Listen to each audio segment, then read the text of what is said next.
Miss Fumi got married to the love of her life, Mr. Shegun, and they both lived happily together. The only thing missing in their marriage was a child. They've been trying to conceive. They've been to several hospitals in and out of the country, and they have both been certified okay by different specialists. Yet, a child did not come forth.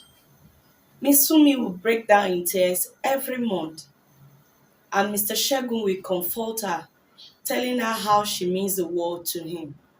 Babe, with or without a child, you are the love of my life. I love you so much. I didn't get married to you for childbearing purpose. He would comfort her with gifts, he would take her out, book vacations for her and holidays. Miss Sumi would tell everyone who cares to listen about how amazing her husband is. Oh, I married the best man. He's the best thing that has ever happened to me. He's so understanding and very intentional about me. Can you imagine the other day? He walked out his own mother because she called me barren and he told her to stop coming to our home. Wow, I am blessed to have such an amazing husband. These are many more are what she tells people who listens to her while she's talking about how God has blessed her with an amazing husband. One day, Mr. Shegu returned from work and he told his wife, Darling, we need to walk by faith since we are expecting triplets from God. Henceforth, I want to start calling you by the names of the children God will bless us with. So she asked, What are the names, my dear? And he said, Oluwadarasimi, Oluwashinu Ayomi, Tiara Oluwa Nimi. Misumi was beaming with happiness. She was extremely excited and they started it.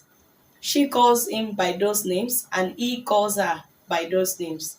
Very soon, neighbors, friends, and family also picked up that pattern. Miss Fumi is the only child of a prominent chief in Lagos. Before his death, he bequeathed all his property to Miss Fumi. After marriage, she changed the names on those documents to that of herself and her husband. 3 years later, her husband told her, Babe, I want us to change the names on those documents to the names of our unborn children since we are working for these children.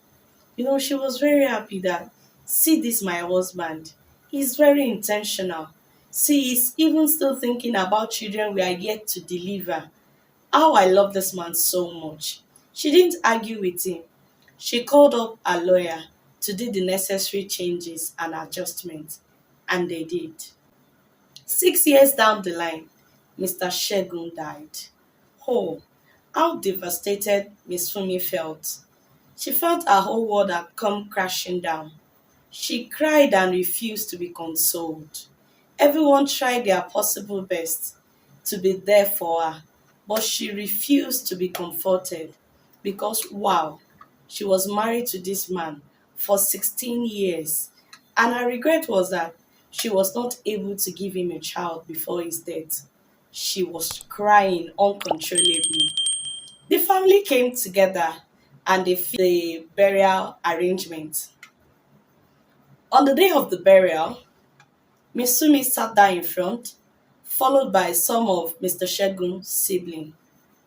Later on, she saw that they signaled to a woman with three boys to come forward, but she was deep in her grief, so she didn't really notice what was going on. Then the priest called on the family members to pay their last respect. Then she saw that the family members called on this particular woman to come forward and pay her last respect.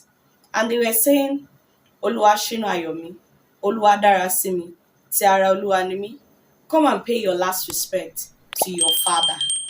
It felt like she didn't hear that right. She looked towards that direction to see what they're talking about. And they repeated that those names. Oluwashina Ayomi, Tiara Oluwanimi, Oluwadarasimi, come and pay your last respects. And those boys came forward. They were crying. And the mother too was weeping. She was trying to decipher what was going on. She was trying to wrap her brain around what just happened at the burial site. But she couldn't. She was too shocked to speak. So, Oluwasegun has been married with three kids during their marriage, and he kept this away from her. How did he do it? How did he manage it? Her tears and everything turned around immediately, and she was feeling helpless in that situation. She was like, so she had been tricked. She had been deceived by this man. They all went home after the burial. Then the family came together the next day for a family meeting, and they were telling her, meet your co-wife, and these are your husband's children that he had. Oluwa Darasimi is 7, Oluwa Shino Ayomi is 5, and Tiara Oluwanimi is 3. She didn't say anything.